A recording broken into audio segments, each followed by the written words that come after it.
Donc, on va maintenant passer la parole à l'équipe Psy 2. Oui, ça va aller. Donc, du CHU de Nantes, un secteur de psychiatrie générale, on peut dire les choses, qui va nous faire part et rendre compte d'une expérience, je ne sais pas si on doit dire expérience ou pratique maintenant, pratique tout simplement, de l'intégration de patients experts dans les programmes ou dans la mise en œuvre de l'éducation thérapeutique. Tu préfères peut-être être là, Marion, ou tu veux... Non, tu veux passer là, d'accord. On ne te voit pas là, ça va pas. Et toi là. Je t'ai passé le diapositive. Ah oui, alors on fait chaise musicale. Moi aussi, alors je vais essayer de bouger aussi un petit peu. On change, voilà. Et dans 5 minutes, on retourne.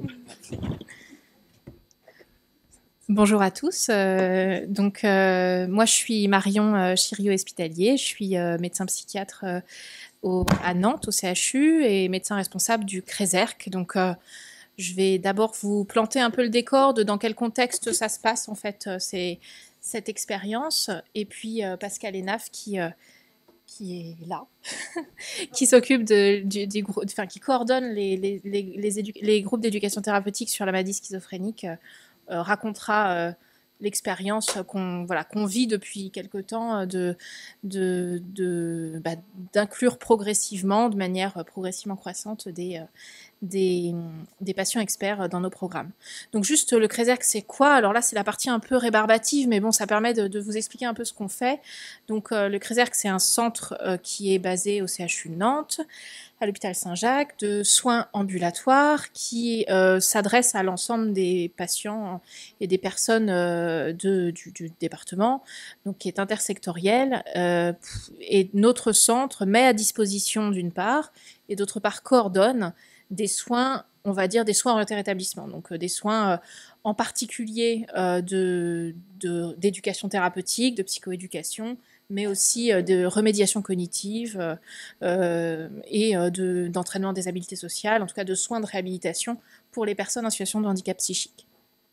Donc simplement, en gros, nos buts, c'est qu'on ne travaille pas sur la symptomatologie en direct, mais sur l'amélioration du fonctionnement et de la qualité de vie des personnes, et donc sur la notion de conséquences de leurs difficultés de santé dans leur vie quotidienne. Nos principes, je ne vais pas revenir dessus, c'est les principes du soin en rétablissement qui ont été déjà largement abordés, c'est-à-dire la question de l'autodétermination, d'un focus porté de manière très forte sur les ressources des personnes et des prises en charge, des accompagnements plutôt, qui sont tous à court terme avec des objectifs personnalisés par étape, évalués. C'est-à-dire que tous les soins répondent à une évaluation des besoins de la personne et sont réévalués régulièrement au cours du temps. Les moyens, j'en parle un peu plus tard. Donc là, c'est illisible, donc c'est bien, hein, c'est toujours comme ça, mais j'arrive pas à faire plus. c'est juste de dire qu'en gros, le parcours, c'est que les personnes qui viennent au CRESERC, on rencontre d'abord les soignants, les infirmiers du service pour une phase de 1, 2, 3, 4 consultations d'évaluation de leur fonctionnement, de leurs besoins en termes de soins pour améliorer leur accès à leur propre rétablissement. Et puis ensuite, au terme de cette évaluation, il va y avoir soit une idée de dire on va peut-être proposer plutôt de l'éducation thérapeutique, auquel cas il va y avoir une consultation de diagnostic éducatif, ou bien, si c'est nécessaire, un bilan neuropsychologique, parce qu'on pense qu'il y a besoin de remédiation cognitive en individuel. Et puis d'autres types de soins, soit des groupes de remédiation cognitive, soit des thérapies cognitives, de métacognition, de groupes sur l'estime de soi, de soins de réhabilitation un peu plus larges, d'entraînement aux habiletés sociales et autres. Oui, pardon.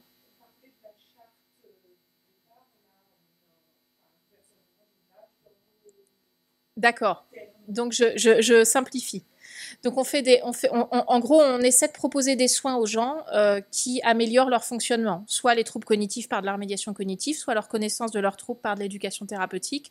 On fait du soin soit en tête-à-tête avec un soignant, soit en groupe, différents types de groupes pour proposer aux gens. Et on essaie d'évaluer systématiquement les besoins des personnes avant de leur proposer du soin. Voilà, en gros, hein, c'est pour... C'est bon. Vous faites les cartons rouges, hein, c'est-à-dire que je... Carton vert. Carton vert. Ouais, ils sont verts, mais rouge, je m'en vais. Donc, ça, c'est juste pour dire que le CRESERC, c'est un centre qui coordonne des soins qui existent partout dans l'hôpital. Donc, il va y avoir des groupes, pas seulement au CRESERC, mais dans tous les services, donc en particulier en Psy 2 pour certains groupes sur la maladie schizophrénique, mais aussi dans d'autres services, la Psy 3, Psy 4, Psy 5. Enfin, il y a des soins on est en fait une espèce de réseau, de toile d'araignée où les soins sont un peu centrés autour du CRESERC, une plateforme, et puis qui se dispatchent un peu partout. Voilà, et sinon, là, je vais passer vite. On a d'autres missions qui sont des missions de formation, de sensibilisation, de recherche, de réseau, voilà, pour les différents acteurs, les internes, les professionnels, les différentes personnes. Donc, on essaie de développer tout ce qui peut être développé dans ce type de soins, de développement de ce type de soins de coordonner ce type de soins et de permettre l'accès aux formations pour les différents professionnels qui s'y intéressent. C'est fini ou pas? Je sais plus. Ah oui, non, ça, c'est pas. Je pense que c'est pas tu vas raconter. Bah, peut-être je te laisse la parole, du coup, parce que sur l'éducation thérapeutique, c'était juste. C'est juste, voilà. En ETP, qu'est-ce qui se fait? Donc bonjour, je suis Pascal Hénaf, je suis médecin psychiatre donc au CHU de Nantes. D'abord merci au CREPSI là, pour cette journée, parce qu'il y a eu des interventions de qualité jusqu'à présent. Ça me fait plaisir de mettre des visages sur des noms que j'ai pu voilà, lire dans des articles, des revues. L'idée de la présentation là, c'était de faire intervenir 2 patients qui, depuis le début de l'année, sont venus sur des programmes d'éducation thérapeutique. Ils étaient un peu intimidés quand on leur a dit le nombre de personnes qui seraient présentes dans la salle. Et du coup, je vais vous montrer une vidéo qu'on a faite. C'est une vidéo basique avec une caméra fixe et puis voilà, un micro. Il y aura un petit décalage entre le son et l'image, voilà, pour apporter un petit peu leur témoignage sur comment ils ont vécu le fait de participer à ces groupes avec un autre positionnement. Juste pour parler rapidement de l'histoire de l'éducation thérapeutique sur Nantes. Moi, j'ai un cursus de psychiatre classique, et, voilà, où je participais à des congrès, à des formations, et j'entendais parler de toutes ces choses dont on a parlé ce matin, et puis je me disais que ça paraissait bien impossible, et qu'effectivement, c'était à Lyon, à Marseille, à Paris, qu'on avait les moyens de faire ça. Et donc on a commencé tout petit, quoi, avec une formation. On était avec Marion là, de DU d'éducation thérapeutique, parce que les médecins, on a cette possibilité-là par la formation médicale continue de demander des formations et puis de les avoir. Et puis progressivement, il y a des infirmiers qui se sont formés aussi aux 40 heures d'éducation thérapeutique. Je ne sais pas combien il y en a, 30 ou 40 maintenant, mais il y a 4 ans quand on a commencé, c'était, toi tu avais un programme bipolaire et puis un programme schizophrénie. On avait pris 2 axes et puis on avait quelques séances. Et petit à petit, la machine a prise. On avait 2 sessions par an et après il y en a eu 3, puis 4, avec maintenant des listes d'attente pour des programmes qui débuteront en septembre. On a déjà clôturé les groupes. Et donc, par un cheminement tout au long de ces années avec les formations des professionnels et des transformations comme on a pu évoquer, comme les différents intervenants ont pu évoquer ce matin. Je me retrouvais pas mal dans les histoires de processus là et puis de changement. Je pense que ma posture de médecin elle a beaucoup changé à travers ces groupes d'éducation thérapeutique. La posture relationnelle avec les infirmiers aussi, on travaille en collaboration pour écrire ces programmes. Et puis maintenant, l'étape suivante, c'est de l'écrire bien sûr avec les patients. Alors on peut se dire, on aurait dû commencer comme ça il y a 5 ans, bien évidemment. Après, ça s'est pas fait, mais on y vient petit à petit. Et puis, voilà, c'est bien d'y venir un jour. Donc là, c'était en début d'année, on a réécrit les programmes. On a encore pris beaucoup de place, les soignants, parce que c'est difficile de quitter cette position de savoir. Mais petit à petit, on essaye de s'orienter dans cette dynamique-là. Ça me fait bizarre parce que les interventions, je les fais avec Virginie d'habitude, donc on est 2, quoi. Puis là, du coup, tout seul, je pense que ça fait 3 ans que j'ai pas fait d'intervention tout seul, donc voilà. Et puis l'idée, les prochaines années, c'est que ça soit les patients qui parlent et puis que moi, je sois complètement éjecté, quoi. On est dans cette dynamique. Et donc, au départ, il y avait 6 séances sur l'éducation thérapeutique pour la schizophrénie avec Une séance sur les symptômes, une séance sur les traitements, une séance sur comment je parle de la maladie à mes proches. Voilà. Mais la séance dernière, j'ai dû m'absenter parce que je fais un groupe aussi sur les troubles anxieux. Je n'étais pas présent et du coup les infirmières elles me donnent à chaque fois la séance traitement. Alors moi je voudrais bien me dégager de ça et me dire mais vous êtes capable de le faire. Et là ce qui était pas mal c'est qu'elles étaient bien stressées de le faire, puis finalement c'est un patient qui a fait le schéma, quoi. Et c'était beaucoup. Donc les voies neuroanatomiques, la dopamine, plein de trucs, comment ça marche les antipsychotiques. Puis je me dis que voilà le chemin il a quand même bien avancé. Et puis on travaille aussi sur des groupes pro-famille, là il y a plusieurs personnes dans la salle et c'est vrai que voilà, de voir les cheminements des familles, eh ben, même s'il n'y a qu'un groupe qui se met en place à un endroit, que ce soit à Ancenis ou ailleurs, médicalement, quand on voit le bienfait que ça a sur les familles et puis le retentissement sur les patients, on peut se dire qu'on est sur le bon chemin et qu'on fait notre travail de médecin. Voilà, c'était un peu ce que je voulais passer comme message. Et puis je vais essayer de mettre la vidéo. Et donc là, les personnes que vous allez entendre sont deux patients qui ont participé au groupe il y a 1 an et demi, et puis la dame il y a un peu plus longtemps, il y a 3 ans, et puis on leur a demandé de revenir. Donc ça, c'était quelque chose un peu compliqué pour nous de choisir les patients, en fait. Enfin, voilà, on fait un bilan individuel quelques semaines après, on fait un bilan à 1 an où on réinvite tous les patients qui ont fait le programme, puis on leur a parlé de ce projet-là, de les faire intervenir. Et puis, bah voilà, qui est-ce qu'on choisit, quoi, parce qu'il y a des patients qui sont vraiment enfin, guéris, voilà, très rétablis et qui sont un peu dans des modèles d'identification qui peuvent paraître un peu compliqués, quoi, ou voilà, avec des pères de famille qui travaillent et qui ont des bons réseaux associatifs, et puis des personnes autrement qui étaient très en difficulté pour s'exprimer face à un groupe. Et donc, voilà, on expérimente en ce moment, on fait venir des personnes un peu différentes qui ne sont pas tout à fait au même niveau, je ne sais pas si on peut parler de niveau, mais enfin, dans le rétablissement, à des stades un peu différents. Euh, et du coup, bah, voilà, on leur a posé 4-5 questions, et puis c'est ce qu'elles avaient à dire là pour vous. Du coup, il y a eu 0 montage, hein. On s'était dit que voilà, il y aurait des coupures, des trucs, mais en fait, spontanément, bah, ils ont répondu aux questions comme si elles avaient été là devant vous. Et, euh, et donc, elles nous ont donné bien sûr leur accord pour que ça soit diffusé aujourd'hui.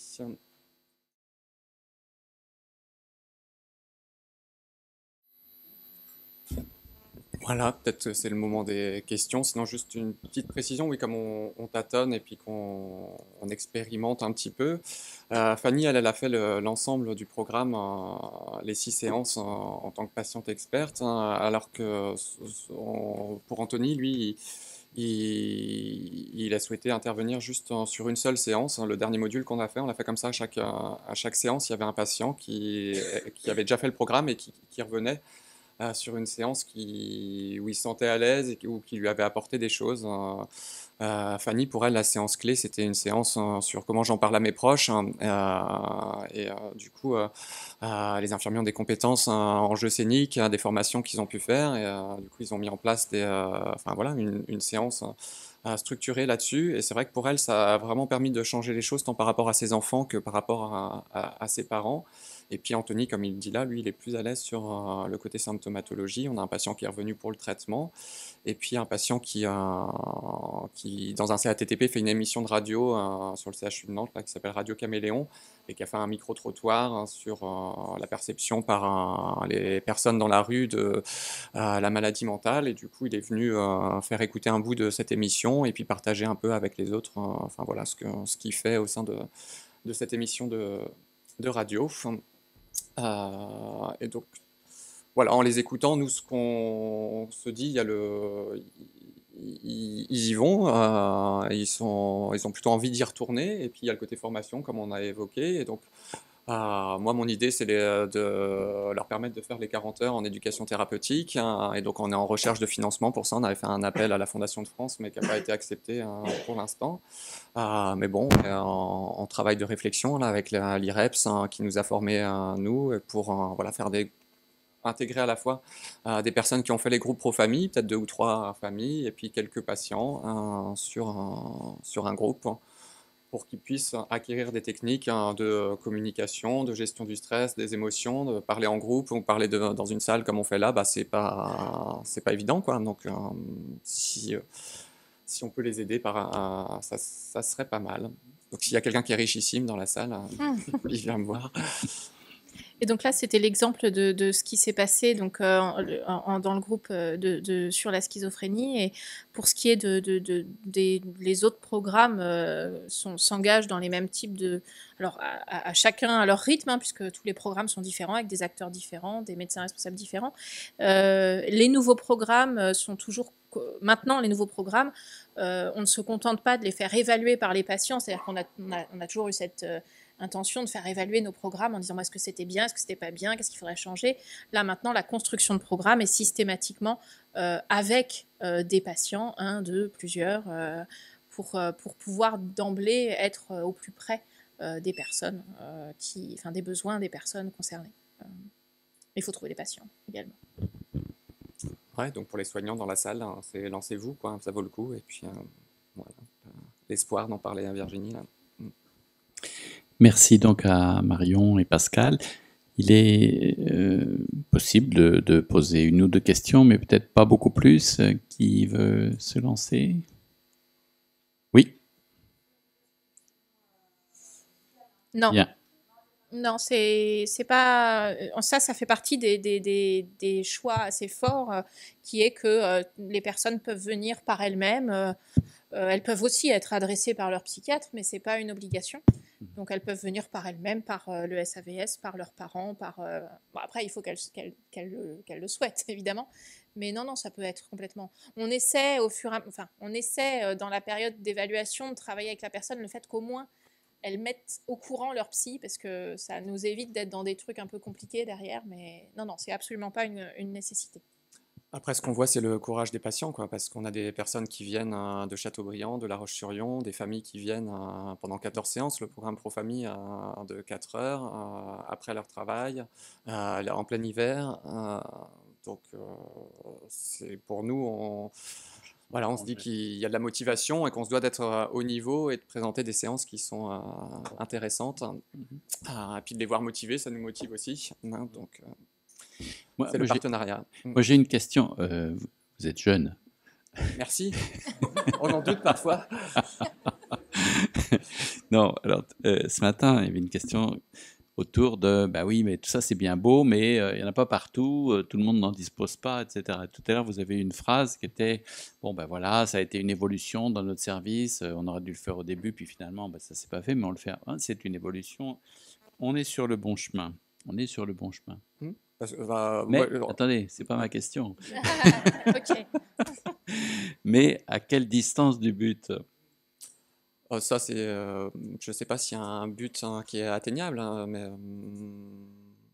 on chemine main dans la main. En écho à la question qui est de dire, effectivement, beaucoup de choses existent dans beaucoup de lieux, mais sur un mode un peu rare. Et le but, on va dire, c'est la généralisation quand même. Le but, c'est que tout le monde puisse avoir accès et qu'il n'y ait personne qui soit en perte de chance par rapport donc à cette offre de soins qui est précieuse, on le sait. Et donc, alors quand je dis que vous êtes jeune, c'est dans ce que vous percevez aussi aujourd'hui dans la culture des hôpitaux, des équipes de soins.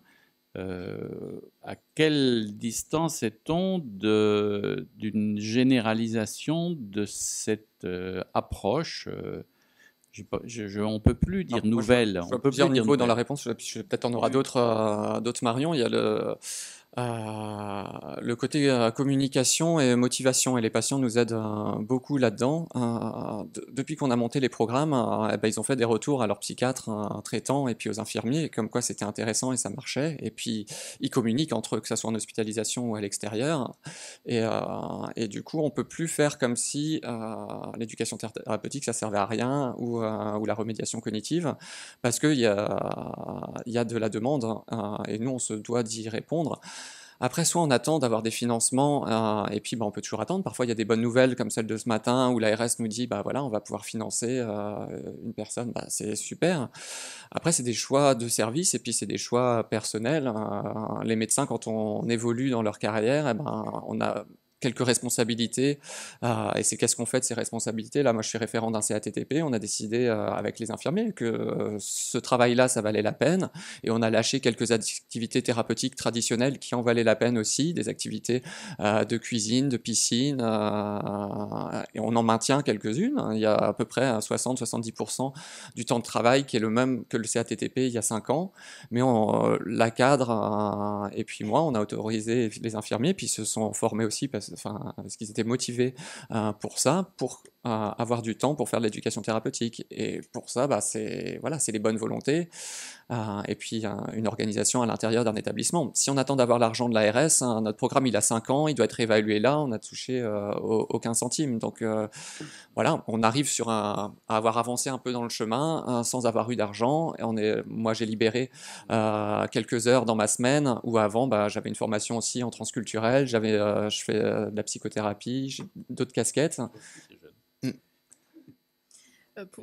Par ailleurs, pour compléter la réponse, donc c'est vrai que c'est le type de soins qui sont motivants pour les équipes, par les patients, comme tu l'as dit, Pascal, et pour les équipes, c'est-à-dire que les équipes qui mettent un pied, en général, ils y retournent.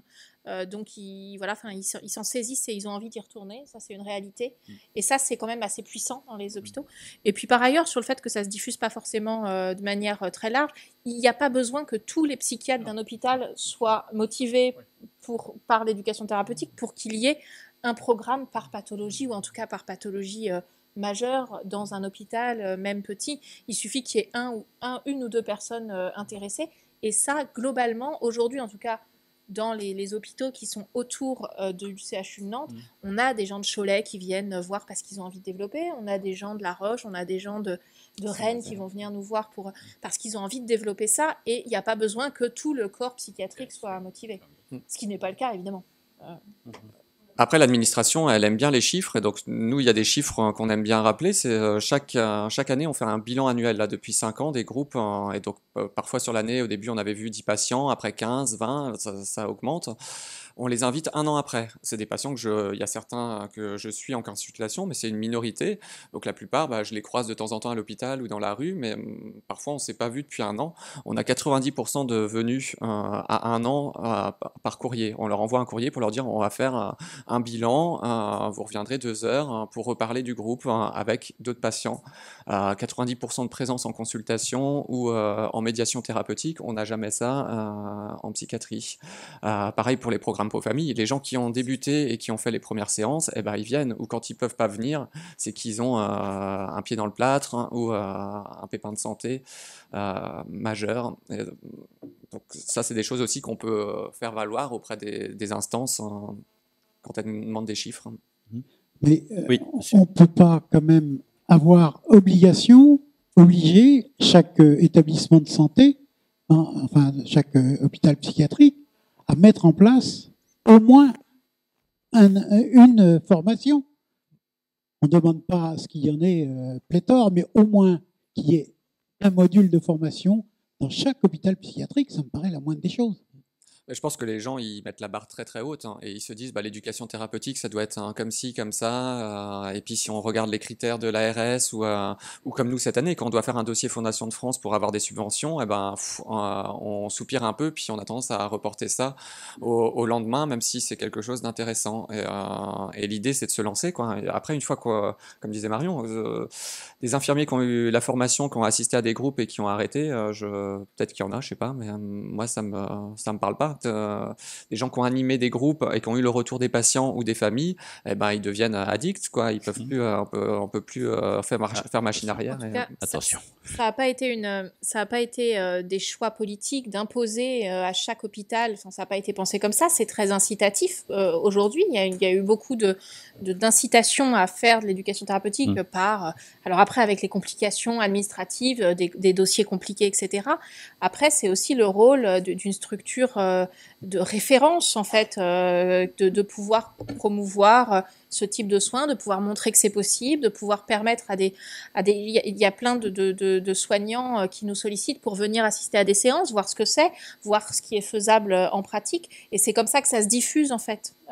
Après, le côté imposé, je sais pas, c'est pas des choix politiques qui ont été faits. Ça va peut-être commencer à l'être par le biais des projets territoriaux de santé mentale, ce qui va nous fournir une transition par rapport à l'intervention suivante. Mais je vous donner la parole. Je vais répondre. Présente peut-être. Oui, alors François Berthelon, je suis psychiatre à l'hôpital de Maison, je suis responsable de l'équipe mobile psychiatrie précarité.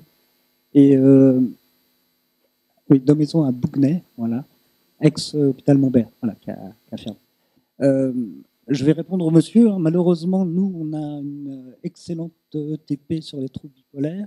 Excellente parce qu'en fait, il y a 2 infirmiers référents qui ont la formation des 40 heures. Et puis, chaque psychiatre intervient sur sa compétence. C'est-à-dire que bipolarité et troubles anxieux, moi, je suis formé beaucoup aux troubles anxieux, c'est moi qui interviens. J'interviens sur la pharmaco avec la pharmacienne de l'hôpital. Le docteur Yebal, qui est spécialiste de la prévention du suicide, intervient. Voilà. Donc, on a une super formation. Enfin, nous, on considère qu'il y a eu le retour des patients en disant, ben voilà, chaque personne parle vraiment de façon très expertale de ce qu'elle connaît. Sauf qu'on arrête parce qu'on n'a pas les moyens d'avoir se former tous. On doit être tous formés avec la nouvelle réglementation. Et ce n'est pas du tout la priorité de l'hôpital. Voilà. Donc, malheureusement, c'est l'inverse. Alors, j'espère, comme Denis le dit, qu'il y aura des obligations, mais là, on va l'arrêter. Oui. Peut-être une dernière, et puis on va passer à la dernière intervention. Oui. Attendez, juste une petite seconde. Allez-y, madame. Moi, j'interviens dans une structure qui s'appelle Passerelle pour l'emploi, qui est sur Nantes, où on fait de l'accompagnement professionnel de personnes en situation de handicap, et notamment pour personnes qui sont en situation de handicap psychique. C'est vrai que quand on a découvert le CRESERC, on a été très contents, même travaillé avec des CATTP. On a travaillé aussi avec des gens de Montbert, de Loré, je ne sais pas si ça vous parle, qui sont des structures super intéressantes pour préparer au travail. Et c'est vrai que nous, en tant que professionnels du médico-social, des fois, il est difficile de se repérer comme c'est sectorisé, qui fait quoi, comment, où, comment orienter, etc. Ça, c'est vrai qu'au niveau du repérage et de le travail aussi de collaboration avec les psychiatres, parce que nous, on a des fois des accompagnements qui sont difficiles. On a besoin, pour que ça tienne, par expérience, on s'est aperçu qu'il faut qu'on travaille tous ensemble. Et voilà, c'est vrai que des fois, on manque de moyens aussi. Donc, c'est vachement important qu'on ait une collaboration assez importante pour que ça tienne pour tout le monde. Alors, le CRESERC, c'est pour tout le monde de partout, donc c'est intersectoriel, donc il n'y a pas de secteur, tout le monde peut y accéder.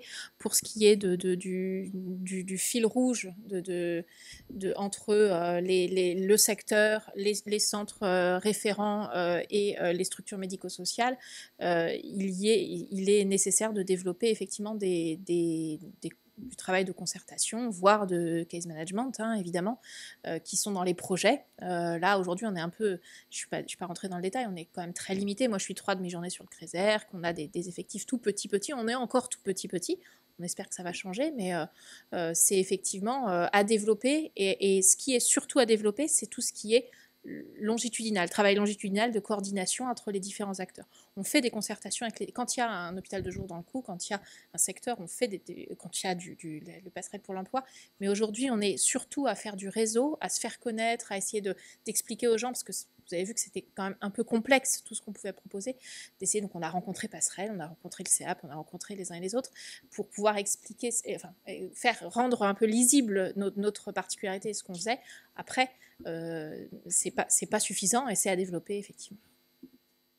Monsieur. Oui, moi c'est juste une petite intervention. Donc je suis aussi médecin psychiatre en Sud-Vendée. J'aimerais savoir, pour étayer votre éducation thérapeutique, je trouve ça intéressant. Est-ce que ça espace les hospitalisations en fait sur une période d'un an ou plusieurs années?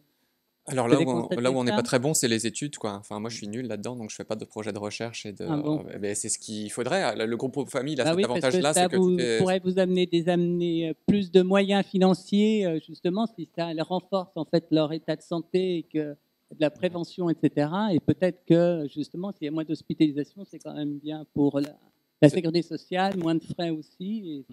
C'est une possibilité. C'est Hein. ça, Enfin, hein, après, il y a le témoignage de Fanny, par exemple. Elle a été hospitalisée pour changer son traitement.